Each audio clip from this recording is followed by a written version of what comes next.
সকলকে স্বাগত জানাচ্ছি। দর্শক, আজকে আমি আপনাদের নিয়ে এসেছি চুয়াডাঙ্গার সদর উপজেলার ঠাকুরপুর গ্রামে।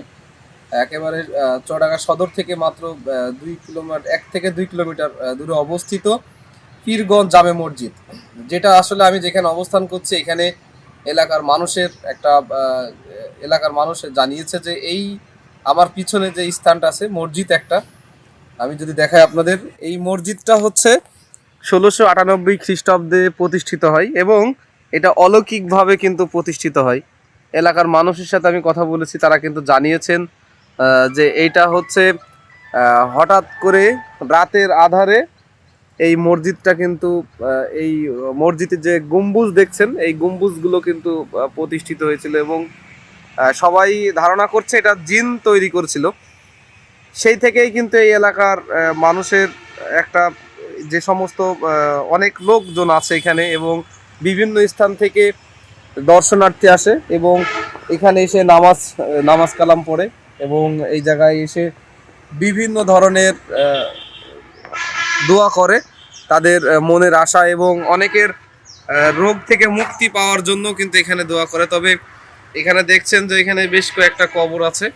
অনেকেই বলছেন যে এখানে এলাকার যে সমস্ত বুজুর্গগণ আছে ইতিমধ্যে অনেকেই মারা গিয়েছে, তাদের কিন্তু এখানে কবরস্থান এগুলো, এবং সেই কবরস্থানের পাশেই এই মসজিদটা।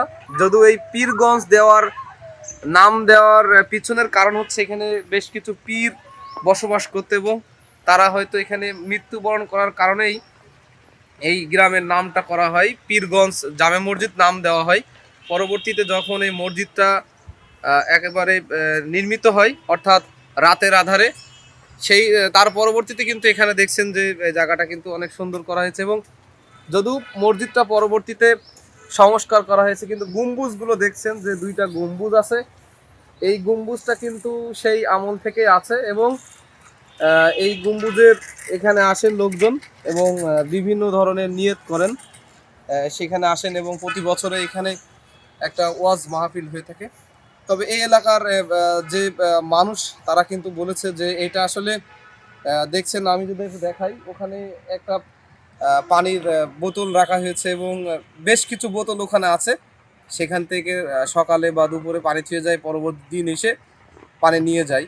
এখনও সবাই ধারণা করে এখানে হয়তো জিন আছে এবং আসলে কতটুকু সত্য সেটা হচ্ছে সবাই কিন্তু একটা মনে ধারণা করেছে। তবে এখান থেকে অনেকেই পানি পড়া নিয়ে কিন্তু অনেক রোগ মুক্ত হয়েছেন বলে জানিয়েছে।